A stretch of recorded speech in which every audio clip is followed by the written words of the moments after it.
I don't smoke or drink or do anything naughty. My high comes from other human beings. So we've had 2 or 3 so-called gurus who've also actually been con men. So you need to have the ability to differentiate between who's the real person and who's not. I do regret it targeting Amir Khan. I met him later on in life. I apologized to him. Why did you get cancelled? What happened? It's our first phase of political podcasts.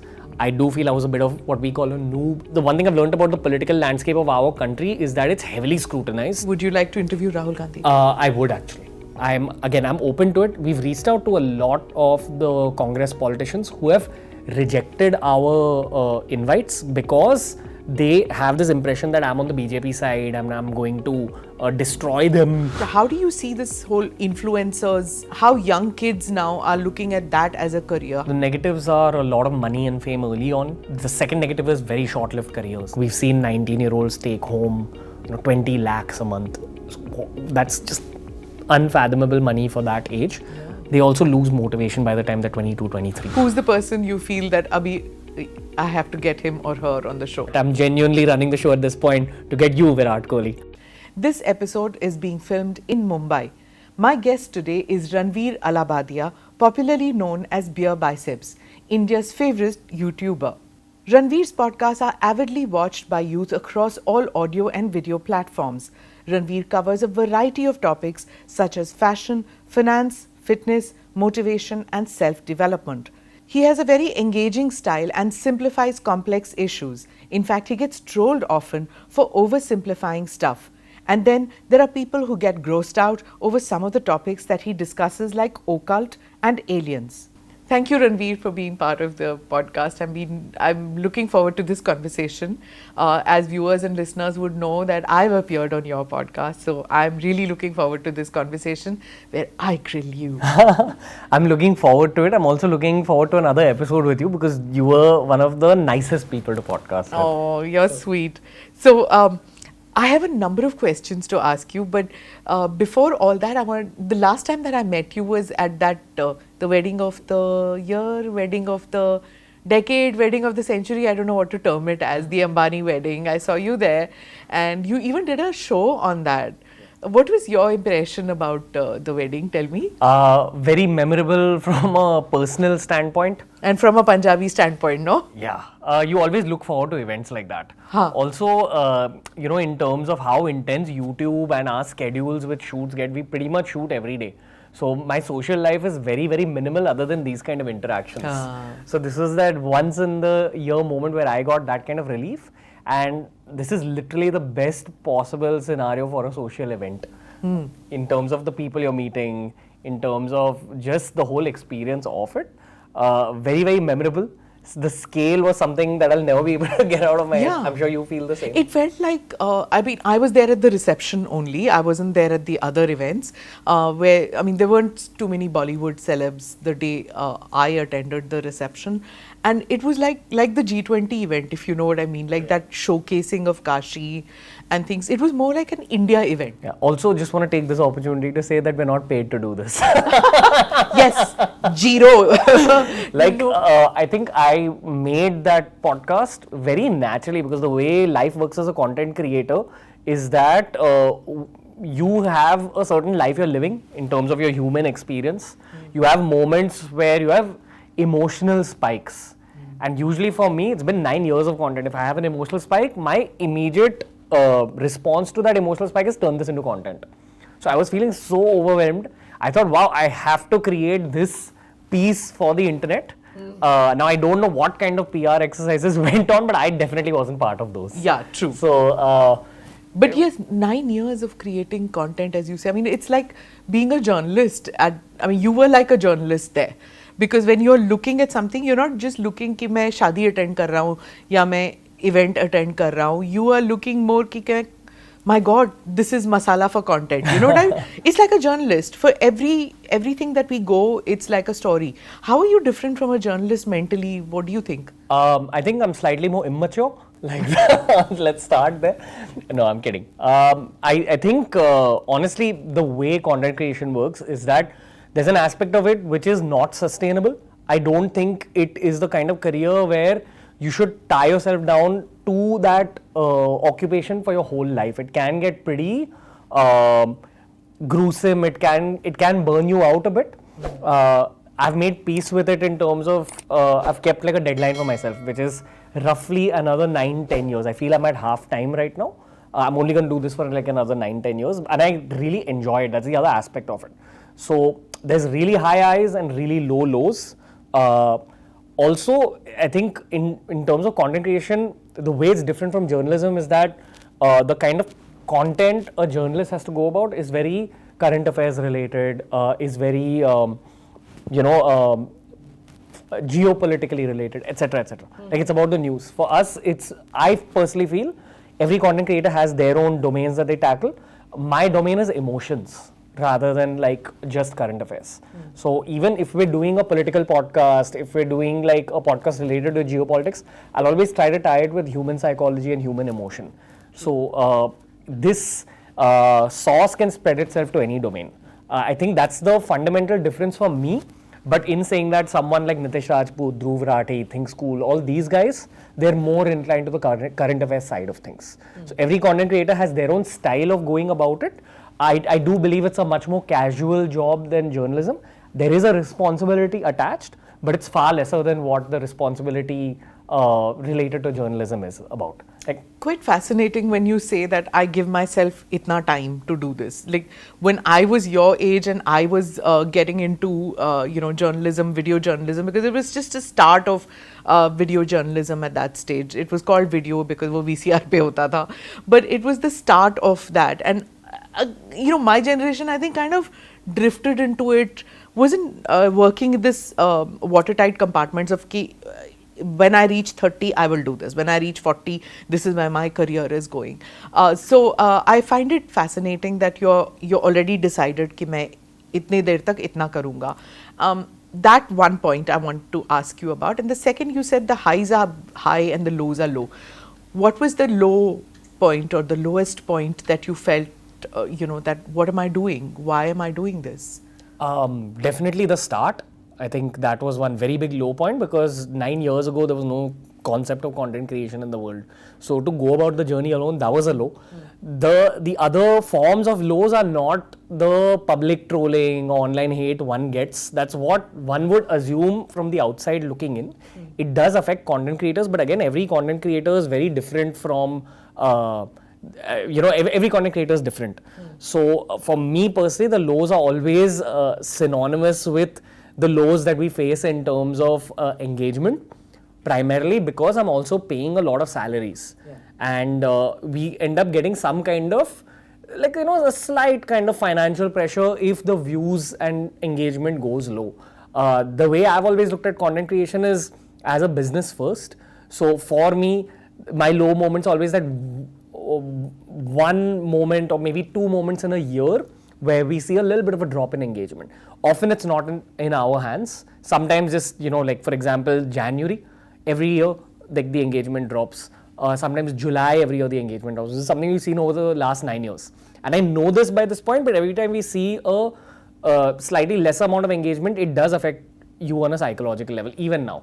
And that's something I'm grappling with even 9 years in, which is why I think the solution I've built out for myself is what I spoke about prior to this.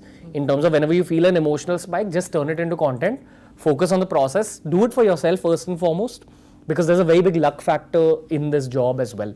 For example, just with podcasting, you keep getting better with every podcast. You're working hard, you're giving 100%, but at the end of the day, you're only going to get a Dr. Jaishankar once on your show. You're only going to get a John Abraham once on your show. You're only going to get a Kohli once on your show.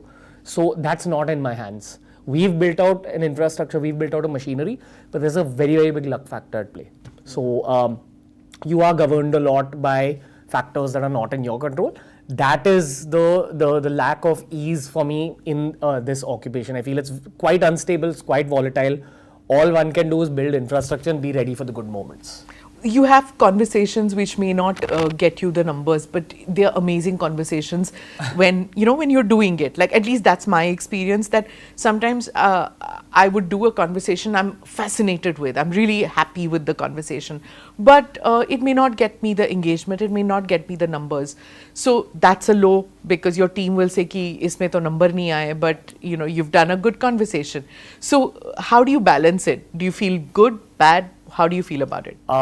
Honestly, ma'am, like I know that what you're saying makes sense, and that's the much nicer, more mature way of looking at things.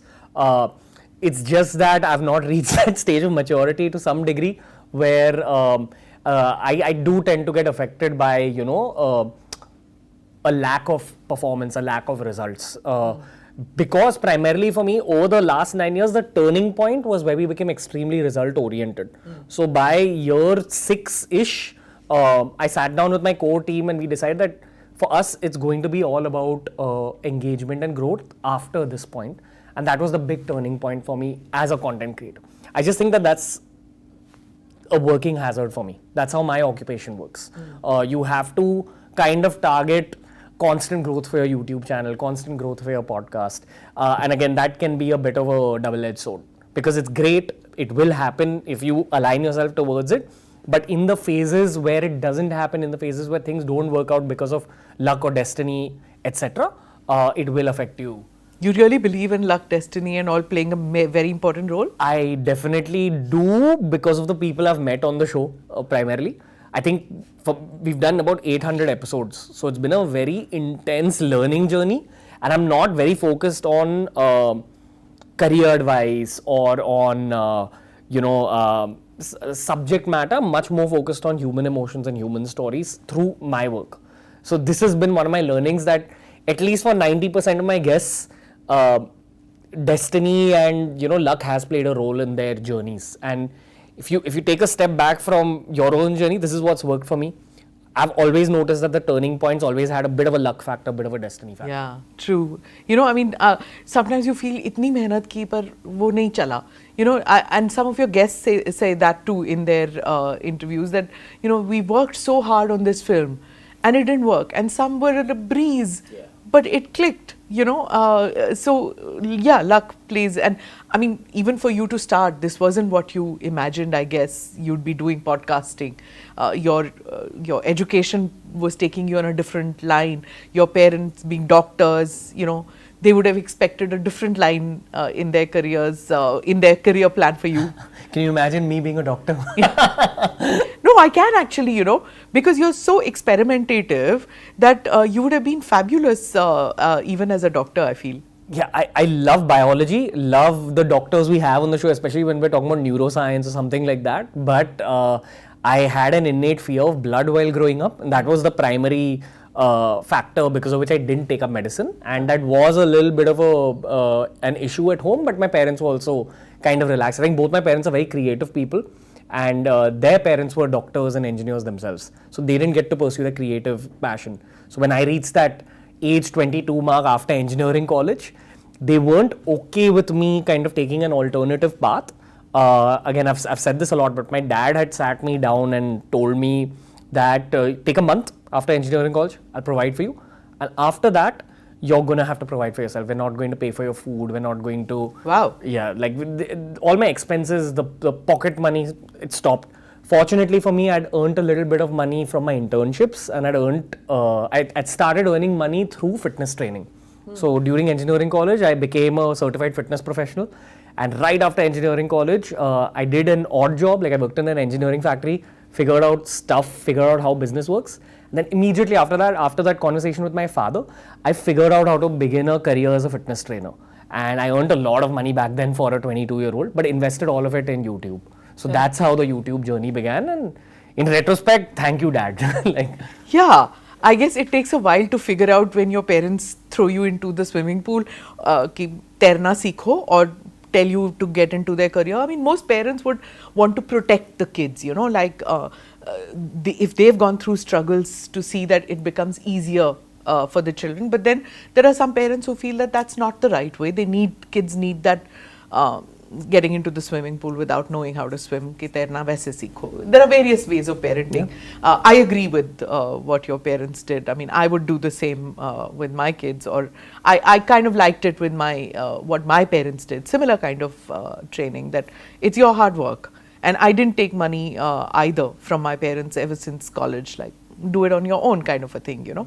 But yeah, when you were talking about your earlier fitness training, when you started with that, even though you're the most favorite podcaster in India, tell me about BeerBiceps. Why BeerBiceps? I mean, people who don't know, my viewers and listeners who may not know why you started with BeerBiceps as the name. Yeah, the original thought behind that was that I couldn't speak Hindi well back then. Hindi as a language is something that is very easy to speak conversationally, but when you're speaking to camera, when you're making up a script on the go, it's not the easiest process. Correct. So for me, my thinking language was English. For many of us in Mumbai, it is that way. You can have a conversation in Hindi, but you can't speak to camera. So I thought, okay, I'm doing English, might as well target an international audience. No one's going to follow someone called Ranveer Allahbadia who's sitting at 200 subscribers on YouTube, but someone might be intrigued by the name BeerBiceps. So that back then, in terms of fitness YouTube channels, everyone was promoting the idea of being obsessed with fitness and making it your whole life. But why beer? I wanted to promote the idea of balance within fitness. So have fun, party, but also work on your fitness. And at that point in my life, this is before I became a teetotaler. I became a teetotaler at 25, but pre-age 25, I had a pretty wild engineering college life. And so beer was your go-to? Back then, yes. Right? Like, I guess engineering students all have one weakness, what do you say, or one penchant, I don't know what you want to call it, where it's a go-to thing that they would go. I think engineering college is divided into two poles, the front benchers and the back benchers. Okay. So the front benchers will do everything right and study and do all the right things even from career perspective. Backbenchers are always the ones who end up leaving college and getting into films, getting into YouTube, getting into startups. How did fitness happen? I grew up pretty overweight. At age 16, I was diagnosed with a gallstone. And that was a very painful experience. It was so painful that I decided that I'm never going to let my body reach this point of a lack of health again. And the rest is history. Just one thing led to another. Ended up being mentored by the right people from a fitness perspective. Got really into it. Realized that, okay, it's affecting my personality and confidence levels well. So it's probably the right habit to inculcate. So just got very deeply into it again during engineering college. I think that phase of engineering college was very difficult, but it led to a lot of tangentially good things for my life. So yeah, a lot of BeerBiceps has happened back in college. We talked earlier about how people think that when content creators are trolled a lot, it affects them mentally and things. It does. To many people, it does. To you, did it affect you? Because you get trolled a lot. You get criticized sometimes for oversimplifying. Of course, you need to do that with your audience. You need to simplify it because young people are mainly your viewers. So you need to complex subjects like foreign affairs. For example, when you were speaking to Dr. Jaishankar, there are many journalists who said, "Yaar, itna simplify kyun kar raha hai?" So my thing was that his audience doesn't understand complex subjects and he's trying to simplify to his audience. And I think the government of India or the BJP realized at that moment, that's why they reached out to you and invited you over to ask those questions. So when the trolling happens, when the memes come in, how does it impact on you? Okay, can I answer two questions? Sure. I'll talk about the simplification and then I'll talk about the trolling. But let's begin with the trolling. Okay. Trolling, the only time it affected me in my whole content creation journey was the first time it ever happened. In year 1 or year 2, I had made a video that went viral. It was about Amir Khan's Dangal transformation, and I spoke about perhaps that the fitness angle is not as natural as is being projected online. Again, that was back then, and that video went viral. We got a wave of hate, and that was just new for me to see. It was a new life experience. Hate bole to fans of Amir Khan yes, going for you. Back then. And truth be told, I was sitting at about 50,000 subscribers. I did look at that as an opportunity at the age of 23 that, hey, I know fitness, I'm known as a fitness content creator, might as well talk about this because this is the new age of digital content. In retrospect, it was a good move for my career, but I do regret it a little bit in terms of targeting Amir Khan, irrespective of the topic that we spoke about. I met him later on in life. I apologized to him because I realized that I was trying to do it's called forced collab or second-hand collab. We're basically using someone else's name, sometimes critically, to get a burst of growth on your own YouTube channel, which we see a lot of nowadays.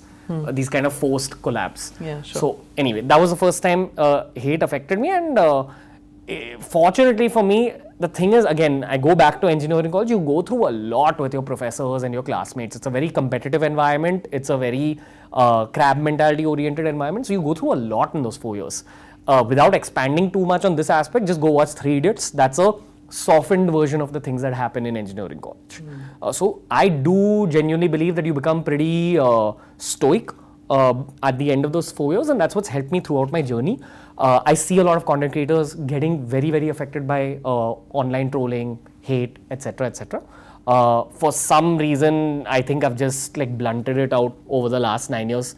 So I literally take it in through 1 year, take it out through the other, and the stuff that remains in my mind is the feedback that I can utilize to improve. You do see the feedback? Yeah, of course. Because like I saw that interview that you did with John Abraham, in which he gets trolled a lot, and he get not only on social media. His was the time of film magazines, where they said he's wooden and he's useless, and I mean he's become a billionaire through movies, through investments, whatever.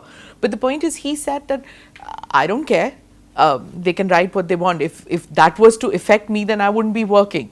And we talked about this in your podcast with me, in which we talked about this trolling business and things like that. But didn't you take that back home? Didn't you discuss it with your parents? And didn't it bother you? Only back when I was 23. I remember discussing it with my father and my girlfriend at the time. And your core support system has a role to play in those situations, according to me. But again, that was back then. Over the years, I've realized the nature of online trolling. For example, if you want to understand it better, go to any Twitter troll account or anyone who constantly targets your account. You'll go through their page and you'll see probably 30 to 40 tweets a day, many of which are trolling different accounts. So you realize that, okay, should I be taking this person's opinion seriously? That's case A.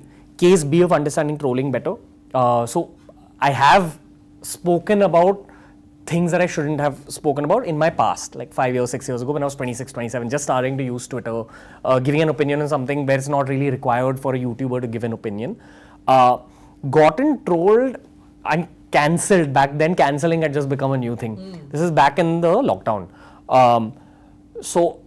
Even a tweet written against BeerBiceps on Twitter, the best case scenario for that tweet is that it gets retweeted heavily, gets liked heavily, goes on many people's feeds. When you open up the data of that tweet, at the most, I have seen probably 19,000 or 20,000 likes on an anti-BeerBiceps tweet. Parallelly, we upload 4 podcasts a week, each of which is 2 hours long. We get 19 to 20,000 views within the first 10 minutes of that podcast. We get 19 to 20,000 likes in the first day of that podcast. And some of those podcasts end up hitting 250k likes, 300k likes. So, when you really put things into perspective, when you see things from a macro lens, you realize 2 things. 1, the amount of love far outweighs the hate. And 2, all of the world's hate is concentrated on X. So I don't take X very seriously other than taking feedback from certain accounts. So if someone's tweet really stays in my mind, I'll first go to that account and I'll figure that is this a person who constantly criticizes everyone, or is it a person who actually has a keen eye for improvement? And if it's the latter, then I'll take that into account and I will apply it in my work. Now, as for the simplicity aspect of this process, there's a couple of angles. One, I'm an India first content creator. In our country, you gotta stay 1 step ahead of the audience, not 10 steps ahead of the audience, if results, engagement is your main goal. What do you mean one step ahead of audience? Most of our country only got like budget-friendly internet access in 2016 or 17. I think that's when the Jio wave hit. Geo, yeah. I began creating Hindi content in 2018 and I've evolved with that audience, as is the case with any content creator. You end up growing up along with your audience. So I've seen their evolution. India is a country where, say, take for example, a tier 3, tier 4 town in India, okay? These kids who were teenagers back then got budget-friendly internet back in 2017. Their parents probably didn't even have a television. So we've gone from being a generation that would only use newspapers to understand the world into being a generation that has the same access to information that a kid sitting in New York or San Francisco has. So it's a very peculiar reality for our country. According to me, India is only now ready for niches. This is in 2024. For all these years, you couldn't make niche content and get the same kind of engagement related growth or numbers related Like growth. the content that you make on TRS BeerBiceps, if you were to make the same content 10 years ago, parents wouldn't be sitting with their kids or allowing their kids, because it was community watching on television. Yes. You know, one TV and everybody sits together and watches. Yeah, I think it is still a version of that to a degree. Let me like break down that simplicity angle in an easier way. For example, you know, you have these big TV networks who have different channels for different purposes. So XYZ News, XYZ TV, XYZ English. I am not XYZ News, which I feel is a bit of a niche. It's a much more elaborate form of content. I am the kind of YouTube channel that you'll switch on at home, leave in the background, and you might make your mom watch it. So you have to be very aware of that. Which is why even if I'm talking about a topic like neuroscience, like depth psychology, like astrophysics, I'll always try boiling it down to the simplest metaphors that are easy to understand. For whom are you thinking? What is your demographics when you think of the audience? The next 500 million Indians who use the Indian internet. Which is why even my topic selection is always keeping masses in mind. I feel they're the people who actually need the content. People like us who are sitting in urban metros, you know, the Maslow's needs hierarchy. It says that first you need roti, kapda, makan, which is like your... Bijli, sadak, pani after that, yeah. Then you need money and like career and all that. And the last stage you need is self-actualization. I feel most of us in urban metros, we're the 1% of India. So we're already at that self-actualization part. And it's great to create content for that niche. A friend of mine, Think School, creates content for that niche. But most of India is at that first base layer of roti, kapda, makan. So you want that most base? On my Hindi channel, On your yes. Hindi channel. On my English, I'm targeting people like us. So, but again, even within this domain of urban elite, there's a lot of people who don't understand a lot of topics, because a lot of urban professionals have quit watching TV some time ago.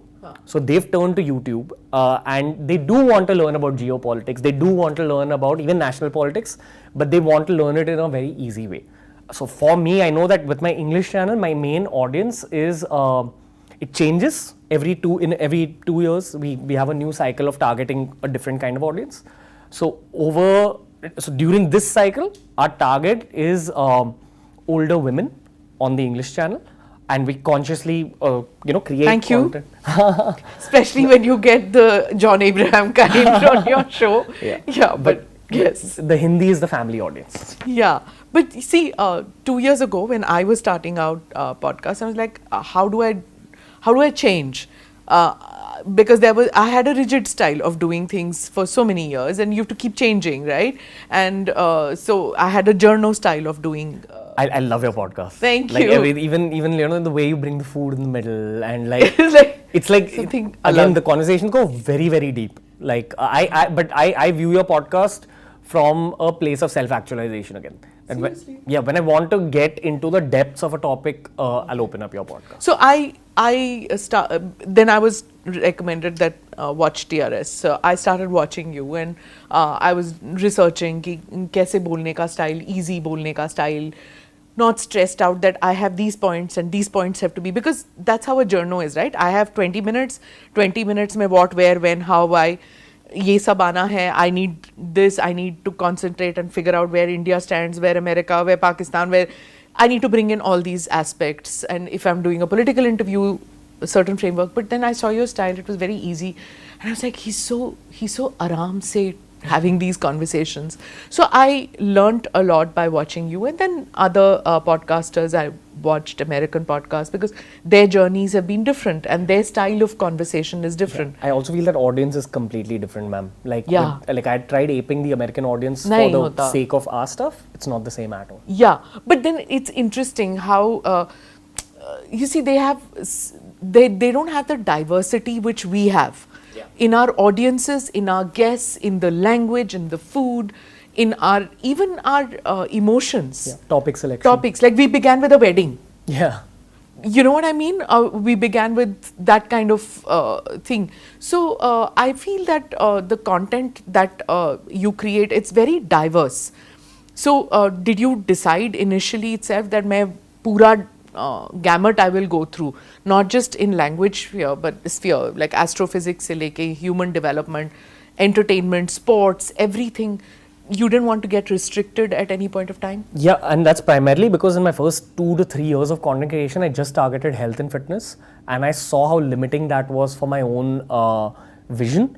I've realized that the way to run a content creation career sustainably is to go really wide with your topic selection, but also that works in my favor because I enjoy multiple subjects. So I get to do this for a living, just talk to people, understand how the world works, and true knowledge is knowing that you know nothing. So the further I go into different domains, the more I realize how many more domains are there to be explored. So I really enjoy my job.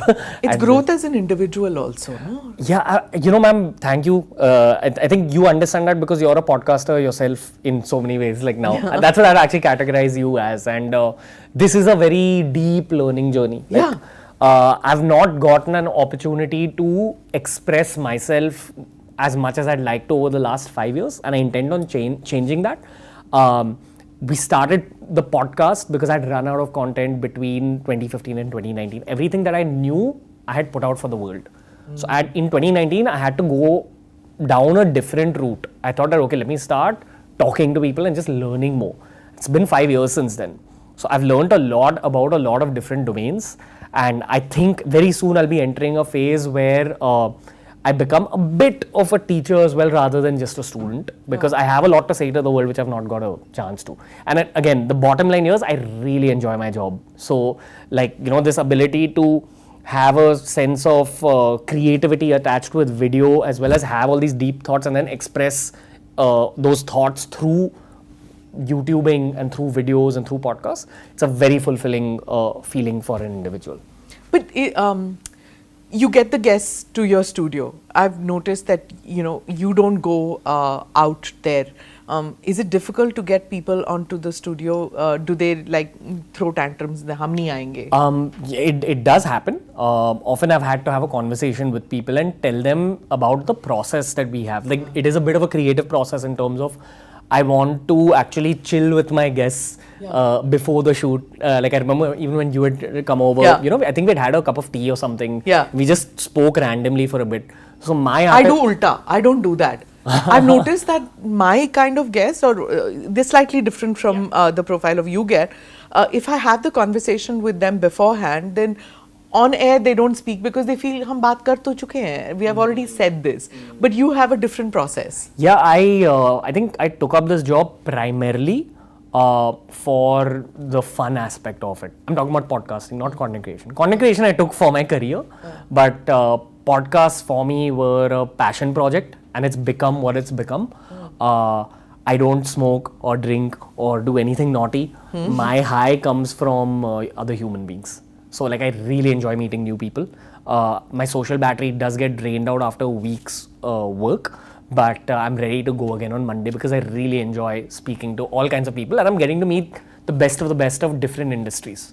So, I have ISRO scientists on the show, I have military men on the show, I have actors, supermodels, entrepreneurs, everyone you can think of, cricketers. It's a very, very fulfilling life experience. This is probably the most fulfilling thing I've done in my whole life, honestly. This has been like a great phase, and I'm just maximizing this great phase by also turning it into my profession. So that's where I'm at. You've created a very successful brand. Tell me about BeerBiceps and Monk Entertainment as brands. When you started it off, did you realize that this would be an upward trajectory so quickly? Yeah. Now, fortunately for me, I grew up in a tier 1 Indian metro with access to American television. I'd make my parents watch American television with me, which is Cartoon Network, Nickelodeon, Star World, all these channels.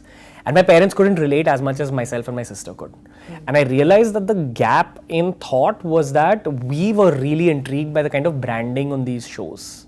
Branding is effectively, for me, what one feels after consuming content or after consuming a show. What stays with you? What emotion stays with you? What visuals stay with you?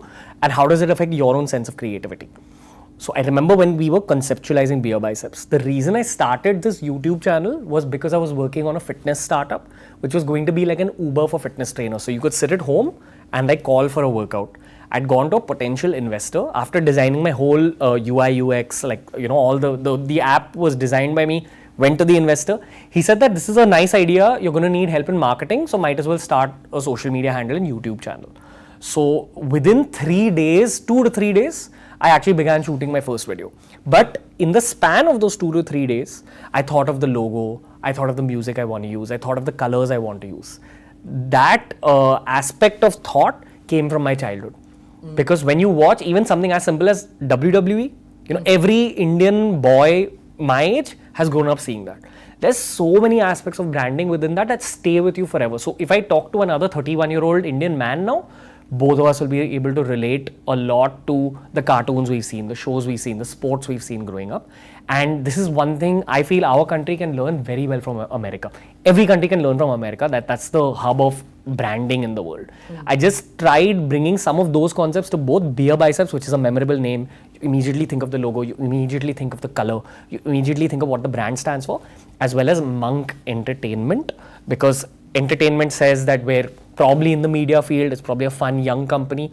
Monk gives you the ability to use an actual bandar, a monkey and ape as the logo. So branding for me has always been about what a certain company or service or show or product makes the end human feel, because that's how you stay in people's minds.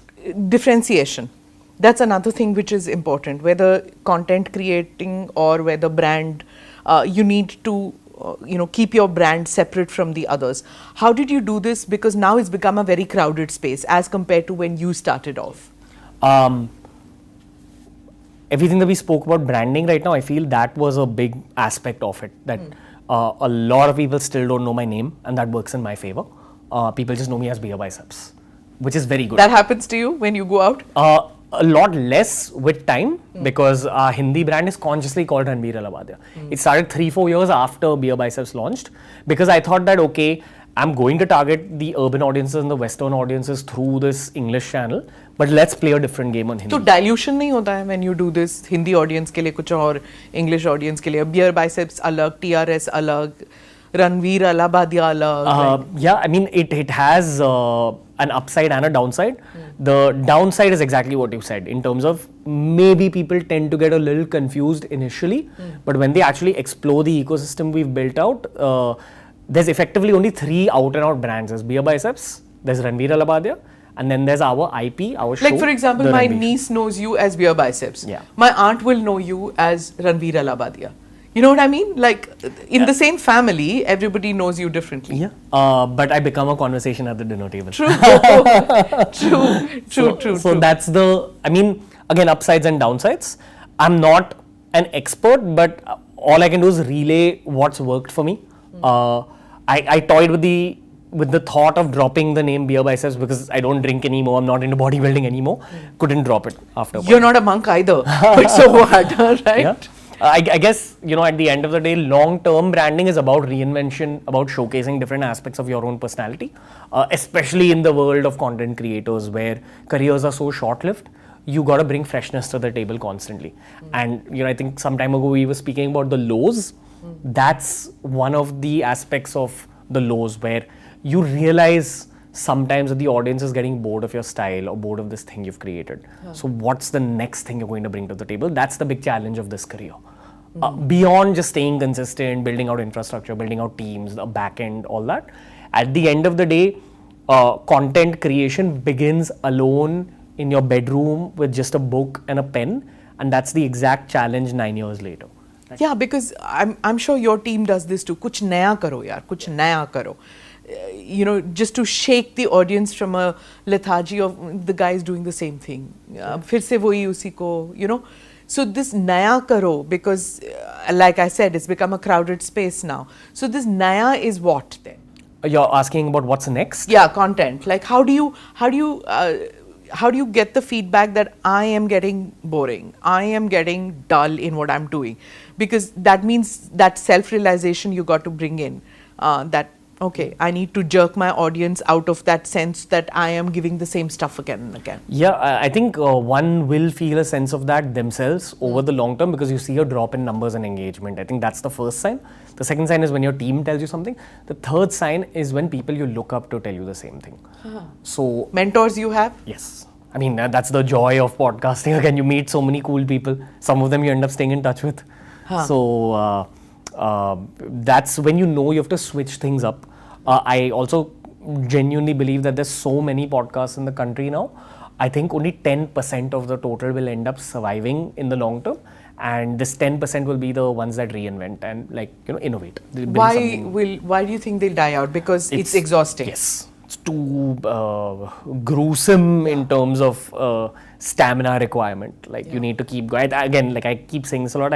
I believe with generating 4 episodes a week, the actual skill involved here is physical fitness. Just to be able to record that much, to have that same routine going every day. That's what people don't understand about media and content creation in general. So I do believe that a year from now, lots and lots of people are going to give up. I also feel it's a demand and supply thing.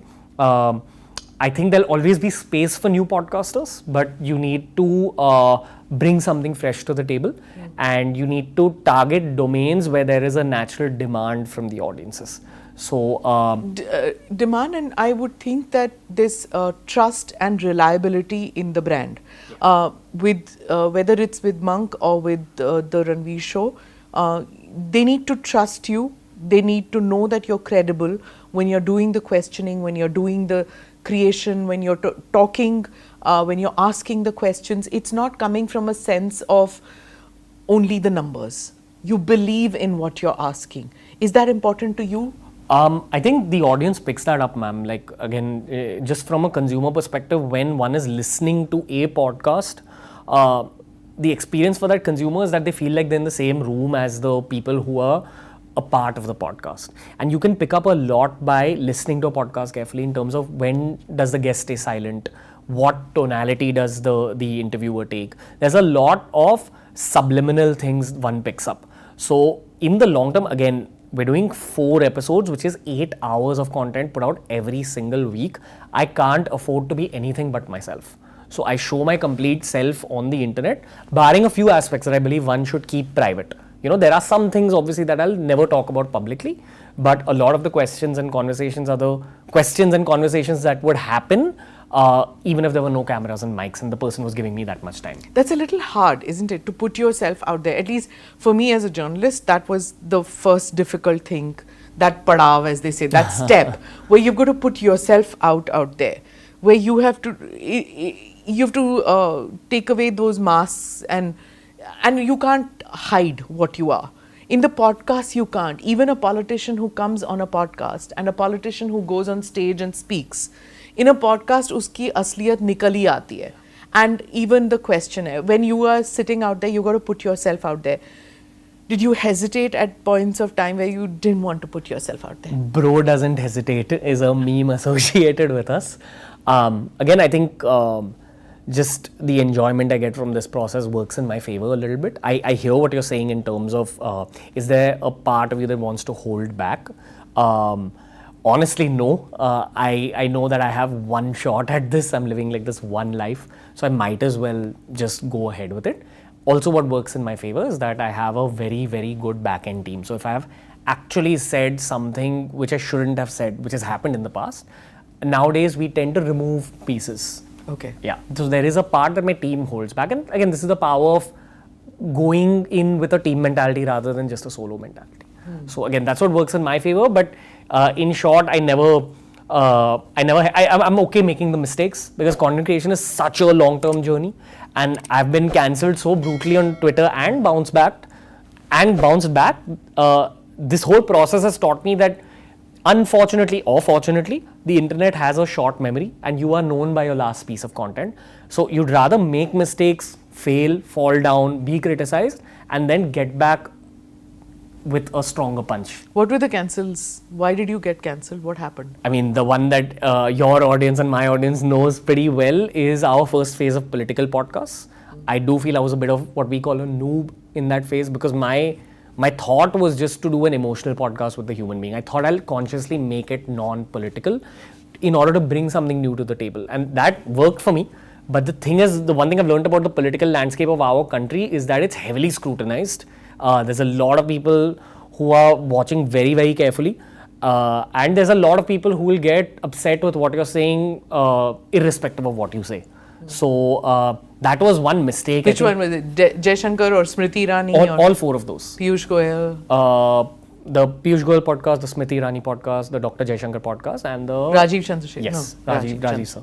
And I enjoyed those conversations because for me, I was just meeting an older person and asking them about their life. You were going into South Block. I think it was your first entry into those offices, right? And I had envisaged doing political podcasts over the years, and I'd always thought I'll show the human side of the person, the emotional side of the person.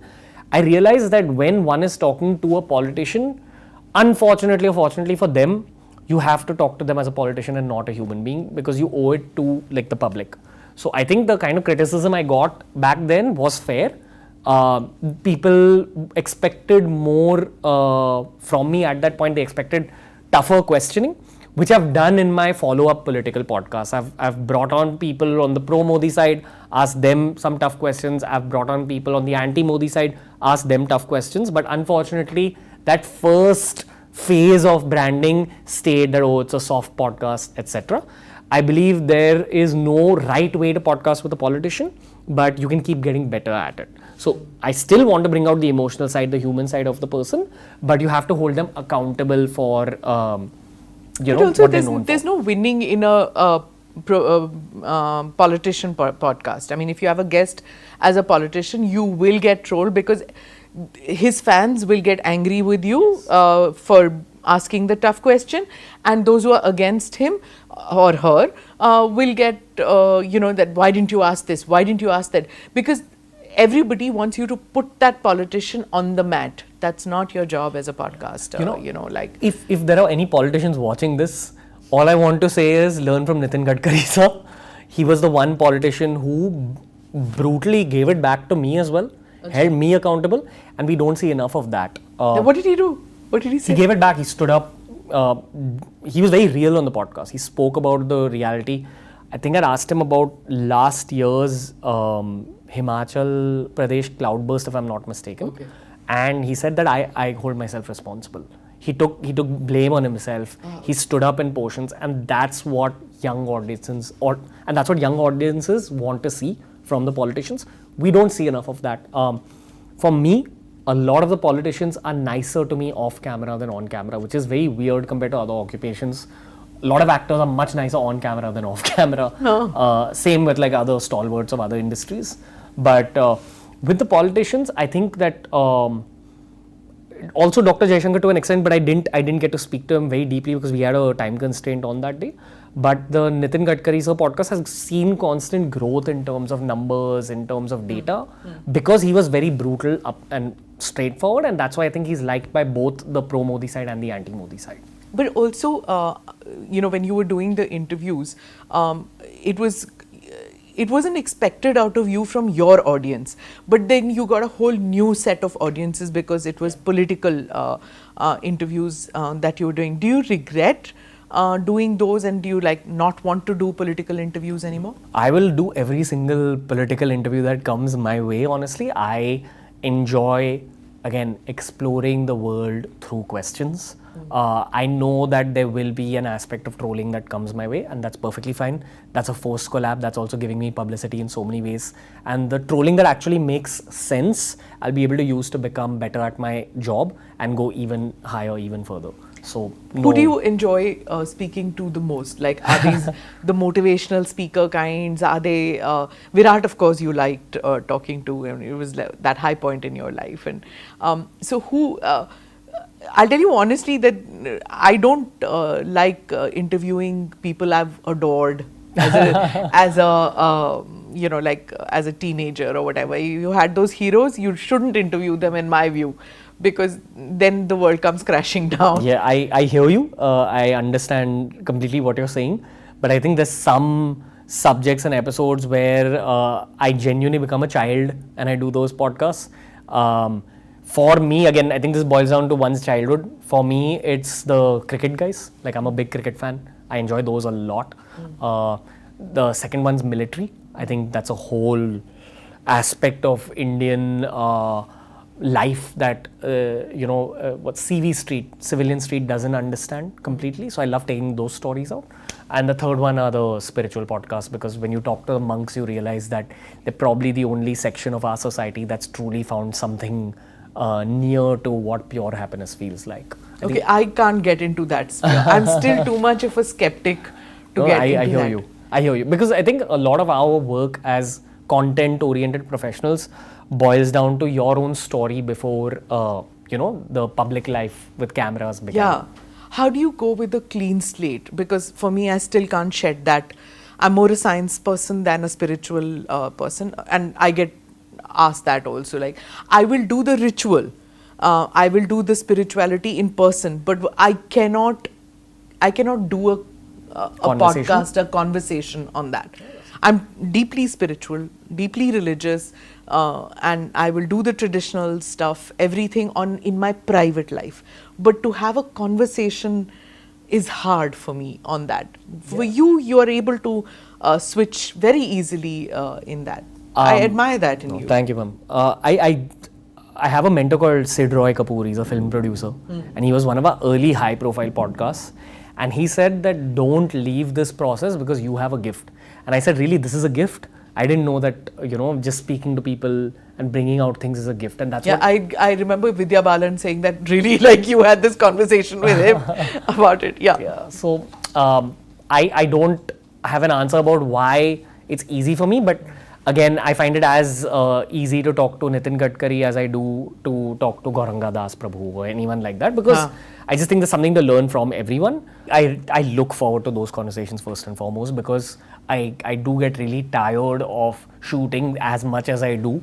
I'm pretty burnt out by the end of a 2-month schedule of shooting.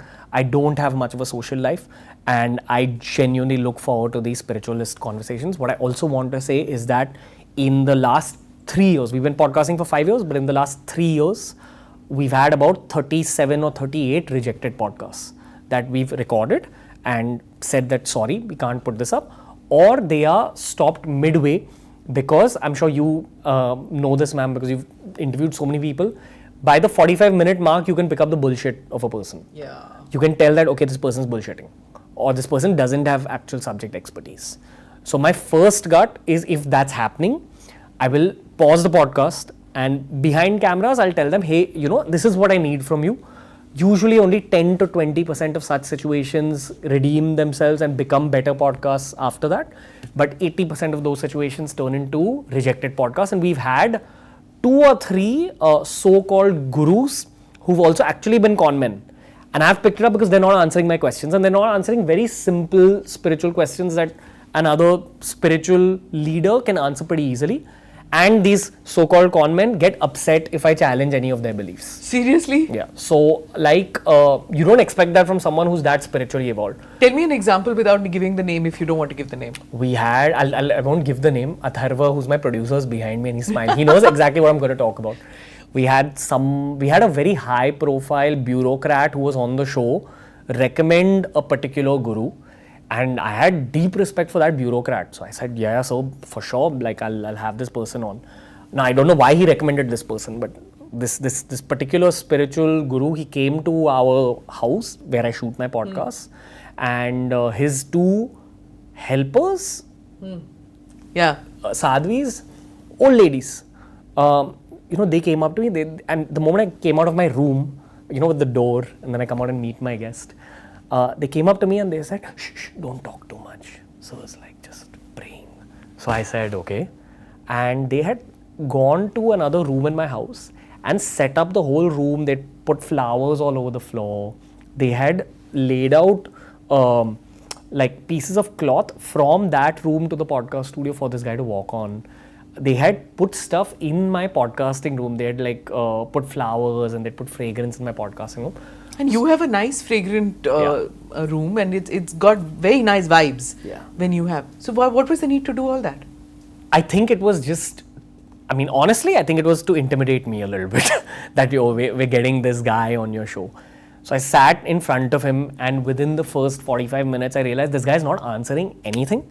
He's starting to get a little perturbed if I'm cross-questioning him, and he's making up stories. He's crossing the line. When you just asked this question, you said that how do you know when I can't remember exactly what you said right now, but you suggested that some of these people are con men and con women, and that's very true. So you need to have the ability to differentiate between who's the real person and who's not. By the 50-minute mark, I told him, "Sir, I'm sorry, this is just not working out. I know my audience, and I won't be able to put this up." He took it very personally and he said that Shrap deta hu. No, fortunately no.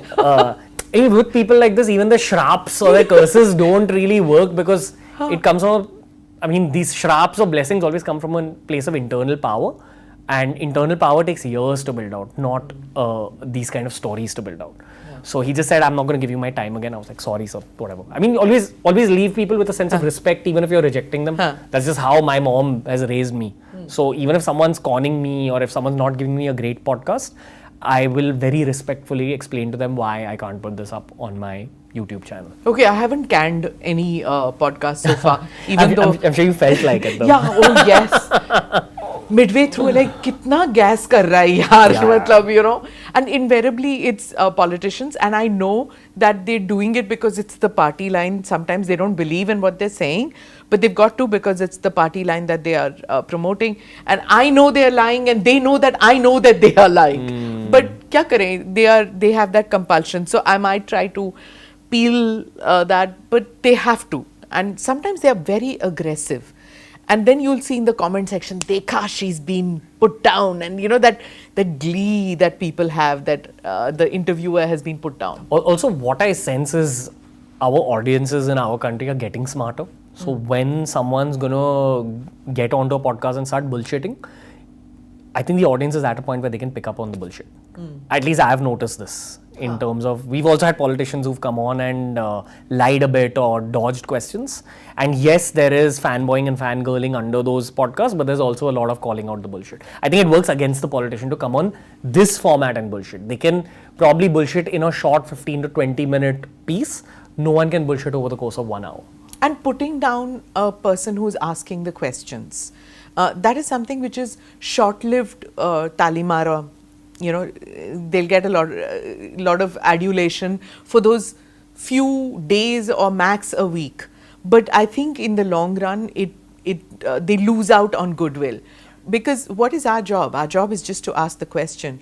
It comes in from a place of curiosity. It's not a question of putting you down, but there are many who feel that ye numbers ke liye aise question pooch rahe hain. That numbers game is something which is, I guess, to a certain extent, maybe they are justified in being skeptical about us doing the questions. But somewhere I think you and I have built up a reputation where they know that it's not for numbers that we are asking the questions.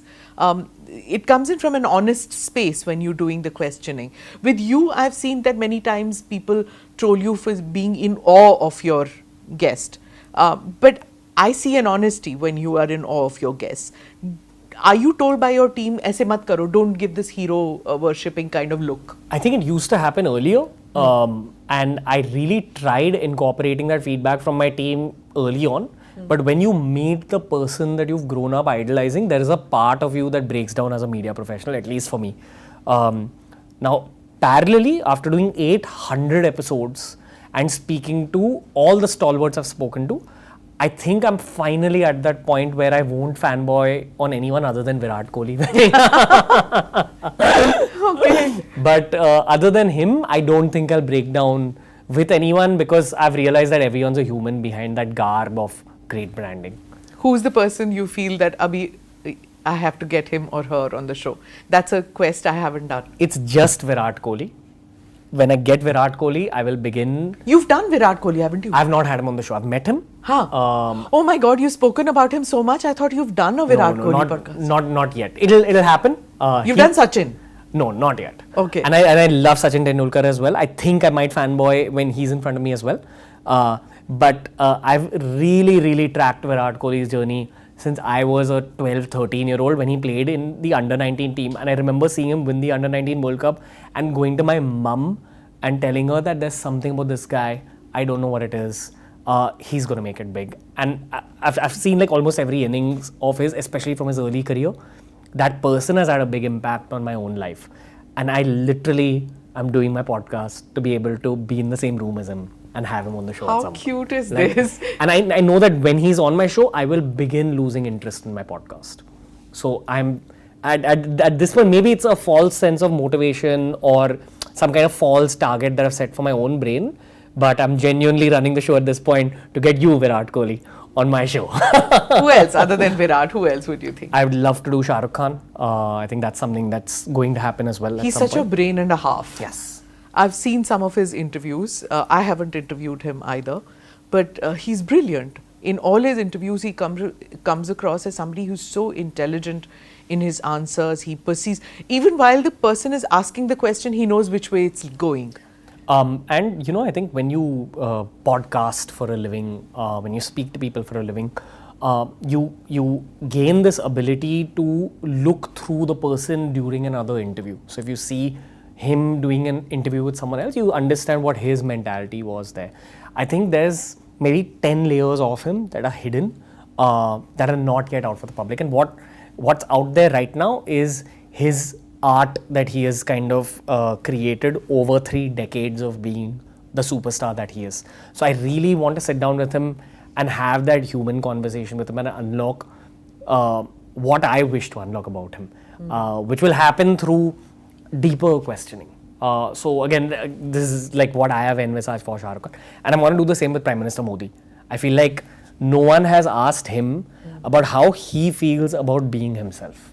Because the pro-Modi side worships him like a god, the anti-Modi side looks at him as the devil, and like no one, I want to know what he thinks, what's up in his Not mind. Rahul Gandhi. Would you like to interview Rahul Gandhi? I would actually. I'm open to it. We've reached out to a lot of the Congress politicians who have rejected our invites because they have this impression that I'm on the BJP side and I'm going to destroy them when I get them on the show.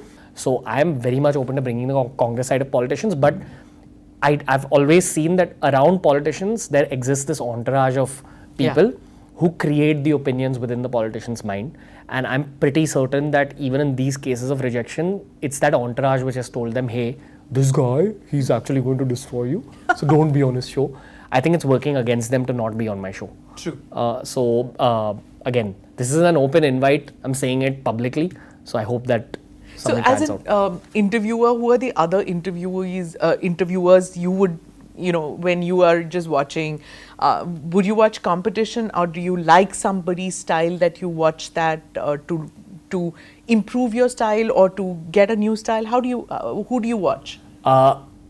Again, this theory gets criticized when I put it out, but I've lived out my whole career knowing that our country is so big in terms of population and numbers that the concept of competition doesn't apply as much to our country as it does to America. That's just my belief in the content creation space, because I believe that we're a creativity oriented industry how can you compete completely with another artist? That's just how I look at life.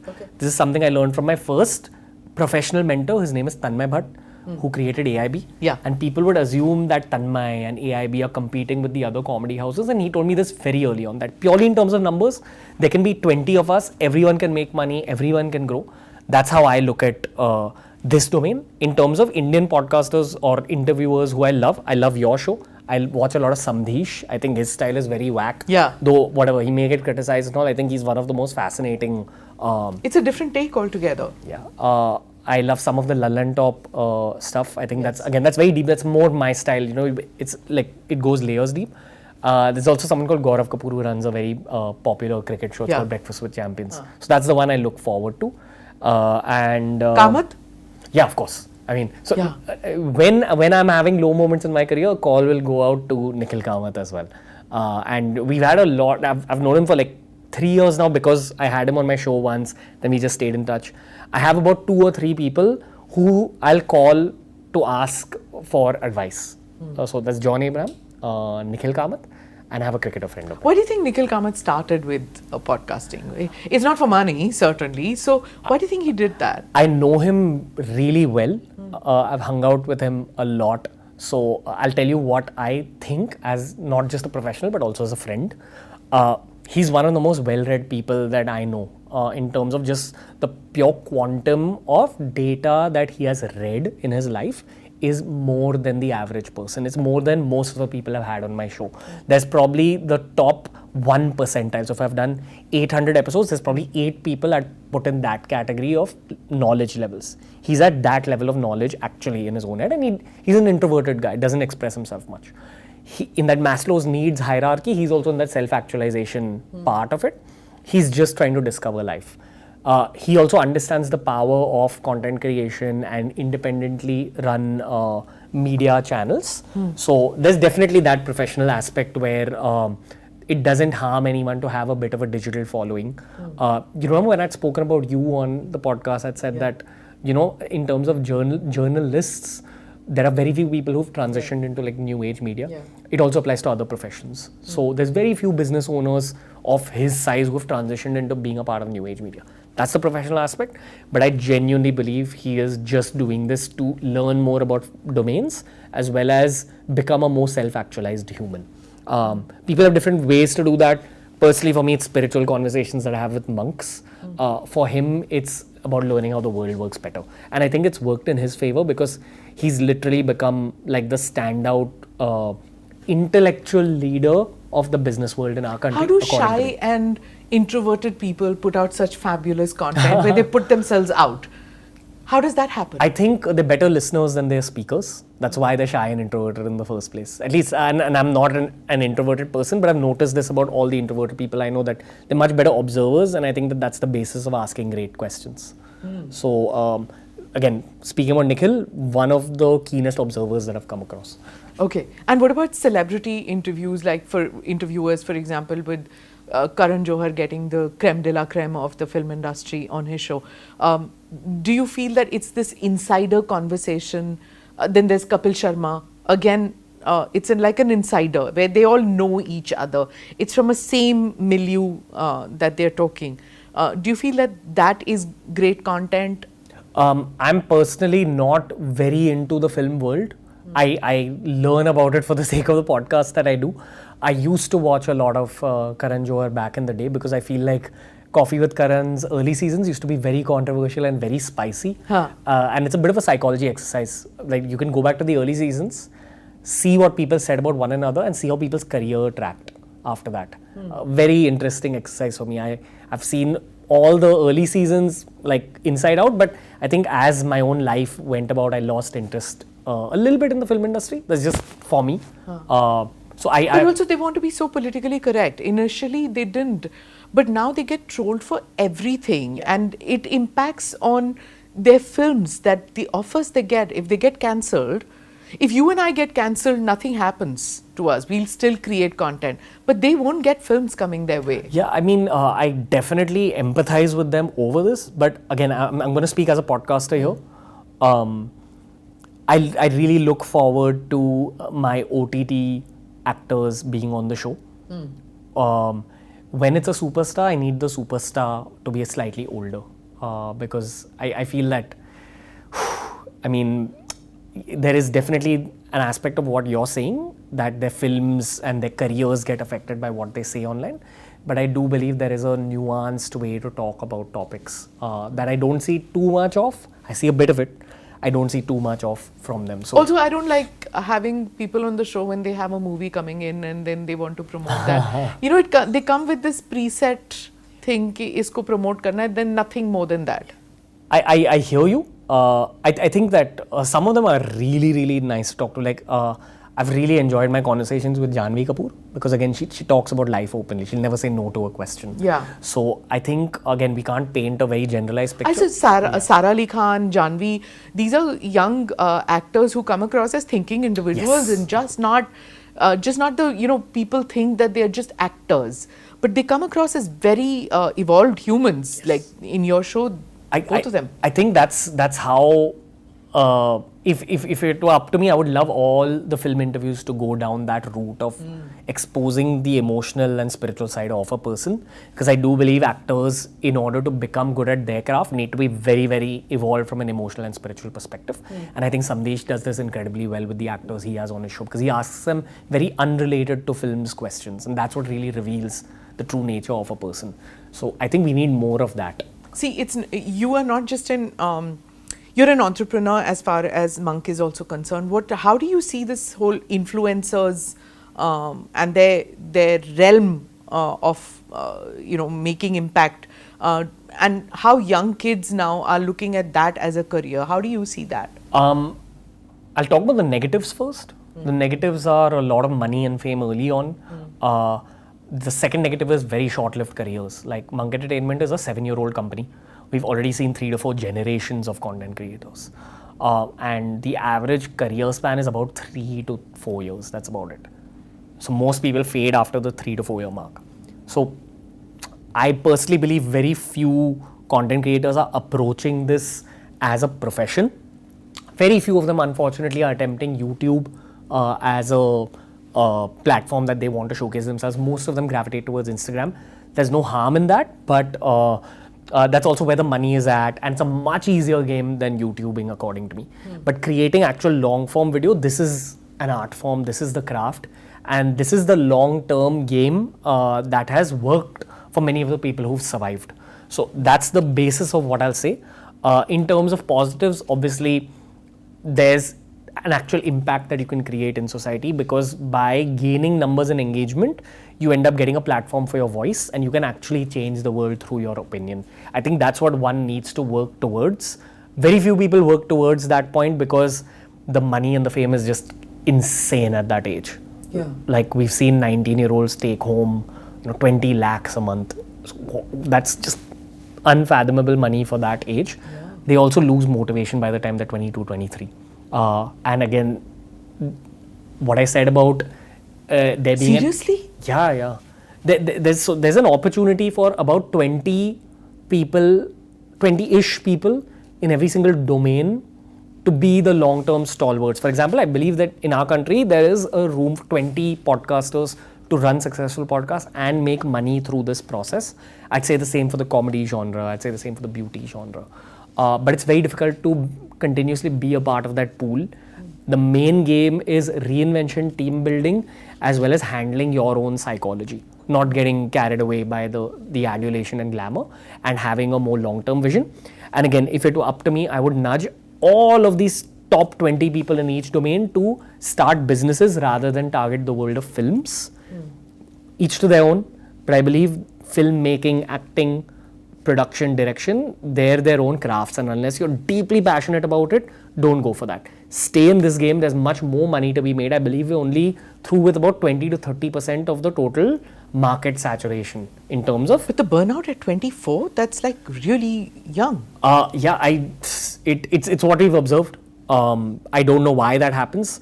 We've also observed that a lot of the tier 2, tier 3 talent don't burn out. It's a lot of the tier 1 talent that burns out, which is urban upbringing versus urban upbringing, but from a tier 2, tier 3 city. So I don't know. I guess they make so much money early on that And then no other career can give them that kind of instant celebrityhood, that kind of money. Yeah. Which other career can you get? If you get into retail, if you get into whatever, you can't make that kind of money by the time you're 23, 24. Yeah, again, double-edged sword. So we have people like Nancy Tyagi who've changed the lives of their families. And then we have a lot of people who've earned a lot of money, burnt it all on like shoes and cars. And like then eventually when the career fades away, they're not able to bounce back. How did you not do that? Again, luck factor. I believe that a big reason for this is the people around me. So I met the right people at the right time. I genuinely believe that destiny wanted me to play a team game rather than a solo sport. And you have the option of doing both in this career. You can either grow individually, constantly work with freelance professionals, not build a team, and that's also okay. I chose to build a team because my vision for what I'm doing with my career is always very business first. I want to, there's this proverb from an African tribe, I forgot the name, but it says something like, when you want to go fast, go alone. When you want to go far, go together. So always had a team first mentality, and the people who I met along the way would always tell me, hey, this is what you're doing wrong. Your content is starting to get boring. I think you're becoming arrogant. I think you're becoming overconfident. And I think there's a need for that at every stage. So even now, Atharv, who's like behind me, he's like a lot younger than me, but my early conversation with him was, if you ever feel that I'm doing something fundamentally wrong as a professional, it could be arrogance, it could be overconfidence, it could be overlooking certain things, please tell me. If you feel any of the online criticism is valid and you feel I'm not incorporating it, please tell me, because I'm not done with where I want to take my own journey. But again, that's me and my childhood trauma speaking. What childhood trauma are you talking about? Great parenting, but both my parents are type A type personalities. So it was always an environment where I was supposed to give my best to everything that I took up. That wasn't really the childhood trauma, that was the basis of it. I think, you go through these moments in your life which create your sense of how to be throughout the rest of your life. So for me, I took up martial arts pretty early and I was really good at it, but couldn't go beyond state level competition. So there was always that void in me. I want to do something to be recognized on a national level. I was always an attention seeking kid. Didn't get as much attention as I would have liked in school. That's the other aspect of trauma. The breakups you go through as a teenager where you kind of want to show your exes how far your life has gone. These are like pieces of trauma that you use at different stages in your career. The childhood trauma that I'm using at this point is I mean, it sounds very cliched, but I genuinely just want to make it a better world in terms of information, in terms of access to career guidance. I didn't have that when I was 20, 21, 22. Like the trauma I think that still stayed with me now is like engineering college trauma. Yeah. And a lot of the engineers turned YouTubers will empathize with what I'm saying. I did a podcast with Think School where probably for like an hour of the podcast we just spoke about this, that throughout the 4 years of college we were constantly told that you won't amount to anything. There's a lot of mental health battles that you go through in college. So I think remnants of that are still present in my heart and I'm still trying to battle through that. Fear of failure? Yeah. Like in my head I don't, I sat with my sister and I confided in her recently. I told her that, no matter what I do, I always feel like a failure. Like I always feel like I've not achieved what I could. I always feel like I've, underachieved.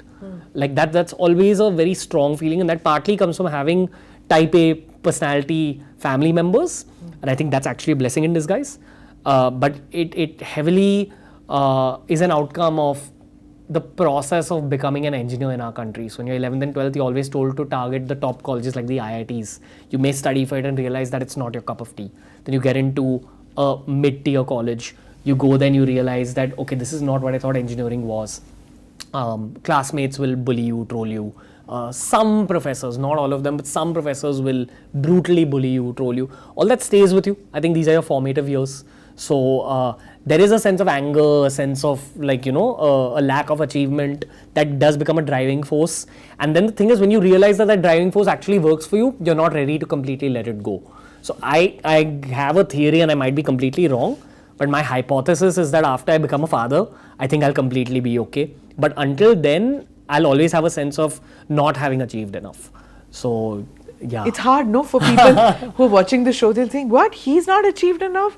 Like, does he feel that way? It's the same as when I think Deepika Padukone spoke about, like her sense of inadequacy at times. And, I was like, my God, how can she be feeling that sense at some point of time? I've noticed the sense of inadequacy in all the top people that I've spoken to some degree.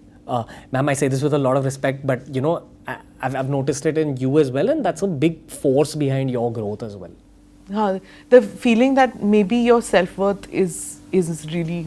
I think that little lack of self-worth is always the right fodder for a sense of motivation when it comes to the career, because if you're completely satisfied with where you go, you won't improve.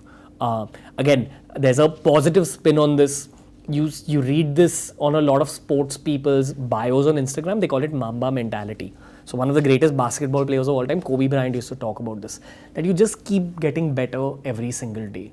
I think it's maybe a lack of self-worth. It's like if somebody calls me up and said, we want to give you an award, I said, मैंने कुछ किया नहीं है. So I actually haven't got an award. I've never taken an award. So if somebody used to call me, it is a lack of self-worth, I guess, where I feel मैंने कुछ किया नहीं है. I'm only asking the questions. So why would you give me an award? For what? For asking questions? For reporting? The others are doing things which I am talking about, or I am reporting or writing, or so I don't want an award. I mean, ma'am, at least for me, what I look up to in human beings who've achieved things, and you're in that category as well, I personally respect the sense of execution a lot. And you've executed for 2.5, 3 decades now? 3 decades. Yeah, more. Yeah, okay. 1989, I think I started. And I remember shooting that episode with you, and my sense after the episode was, wow, Smita ma'am needs to be asked more questions. Okay. But the kind of data and the kind of inputs you had in that episode, that was the feeling I was left with at the end. So often, and some people say this about me also, that why you not ask questions? Because it is my job to be asking the questions. But I think that at the end of the day... Does it make you uncomfortable, Ranveer, being on the other side? No, I love it. I probably love it as much, if not more, than being on the questioning side. Okay. You like talking about yourself? I like talking about what I've learned. I definitely love talking about myself early on in life, and then I met people much greater than myself. And as you grow in terms of career, you end up hanging out with better and better groups, and then you realize how far you're left to go. I mean, how long the path is in front of you. I don't I've only done 3 so far. With people I know I'm comfortable with. I saw a whole bunch of your podcasts, and I felt I was comfortable speaking with you. And I did with 2 other people who I felt, theek hai, I can talk, because I don't want to be sounding boasting or throwing names around. It might happen to you. I don't know. You have celebrities all around you. Does it rub off on you at times, their celebrityhood? Yes. It does. Does a little bit. You just start aiming higher in life. At least for me, that's what I've absorbed. Dr. Nene, Dr. Shriram Nene. Yeah. If you followed his journey, like people on the surface know him as Madhuri's husband. Yeah. That guy has one of the most incredible careers I've ever come across. He's a doctor, medical doctor. He began as a heart surgeon. Yeah. Flourished, I think did more than 10,000 heart surgeries. In the US. Yeah. After that, built a medtech startup, sold it. Is living his second innings of life in India as one of the top angel investors in our country. Again, he's also in that Maslow's needs hierarchy. He's reached that point of self-actualization, which is also why he's doing content at this point. The kind of questions he asks, the kind of conversations you have with people like that, definitely rub off on you. It answers so many of the questions you have as a 30-year-old who's providing for his family. You have so many doubts, so many questions. You have this vision for your life, and you don't know who to turn to. Then you turn to Dr. Nene, you turn to John Abraham, you turn to Nikhil Kamath. So it unlocks doors for you. That's the positive side of it. I would definitely say that the negative side is little things like, I think in Delhi, one is judged by the car that they're in. In Bombay, one is judged by the place that they live in. So while I have a beautiful house, some of my celebrity friends will be like, oh, why are you staying in Andheri? Now, how do I explain it to them that I've built out my whole setup here, my team lives here as well. So there's these little moments like that, but again, this is a very subjective journey. And the people you actually want to hang out with will ask you that question, but will still choose to hang out with you. So that's the kind of celebrities I really enjoy hanging out with. Otherwise, there's a whole layer of celebrities which is very surface level, which doesn't have the depth, behind what they've achieved. Sometimes they've just gotten lucky, I feel. They've definitely worked hard, they've definitely executed, but they've got far more success than their mindset would probably allow them in another profession. That's what I feel. Might be a slightly judgmental opinion, but they're not the people you want to hang out with anyway. Yeah. So the ones that you want to hang out with will always force you to grow. And I sense that with a lot of the cricketers I meet, because again, salt of the earth. They're definitely very glamorous, wear the most expensive watches, travel in the most expensive cars, but there's that sense of mutual respect for being self-made. Okay. So again, growth mentality, athlete mentality, that rubs off on you. John Abraham cut from the same cloth. So any of these people who are self-made, I have friends, Mrunal Thakur, Radhika Madan, all these people have come up themselves. There's a different frequency of conversation that you hit with them. Yeah. Do you switch off in the middle of a conversation sometimes? Do you go dead and like think, I need to wrap up, I'm done? For me, I don't know, not in the middle of a conversation, because that's game time for me. Like I know that the footage that's being recorded on the camera is going to be a long-term legacy. It's going to pay the bills. It's going to pay the salaries. So I'm very, very switched on. What happens to me is I get very exhausted by the end of a podcast. Yeah, it's draining. Yes, that happens. But I don't know. My hormones don't let me switch off. I think that adrenaline is just firing so much that I'm very switched on. At the most, I will. If it's a terrible podcast, I might stop it at some point and say, hey bro, please, like, just give me better answers. You're not answering this well. I can work so 10 to 20% of the people, the remaining, it's a rejected podcast. Okay. So now, in conclusion, what new music video, I believe now? So I'm honestly at a point in my life where my team tells me Sang Rahiyo with Justine Royal, and you're doing that. I haven't seen. No, it was an experimental part of my career. Justine reached out, asked me if I'd like to act. I acted in a music video, did well for both of us. But acting, I don't think it's on the cards for me, because I think again you need to have a lot of passion for that craft. I have my passion lies in content and business, so I know that this is the pathway I'm going to take going forward in my own career. I am at a point in life where I'm a little confused about the exact next steps. I have Monk Entertainment and another meditation app called Level Supermind, and those business arcs are not complete yet. So they will be complete perhaps over the next 2 to 4 years. And that's when I'll be thinking about what next. But that'll also be at the same point that I envisage myself getting married. And I do believe that plays a role in how you go about your trajectory of life. So you've got that also slotted at this age I'm going to get married, this age I'm going to become a dad. I think so, and I'll tell you why. How does that work? For me, whenever I have chalked out something, my experience of life since age 22 has been that it happens roughly at that point, give or take a year. So I'm just relying on my own sense of, hey, this is what worked for me. I think this is what will work. Some astrologers told you. Do you go to? I have understood astrology through the show, and I respect it as a craft, but it's not what I use as a gauge for my own trajectory. Okay. I use again the mentors I meet through the show. I ask them that what's the right age for this step, or how should I be planning my life next. So I use their experience as my astrology, not the actual astrologers. Amazing. All the best to you. It's been a great conversation. Likewise, Love talking with you. As always. So thank you so much. Thank you, ma'am. Thank you. Thank you for watching or listening to this edition of the ANI podcast with Smita Prakash. Do like or subscribe on whichever channel you have seen this or heard this. Namaste. Jai Hind.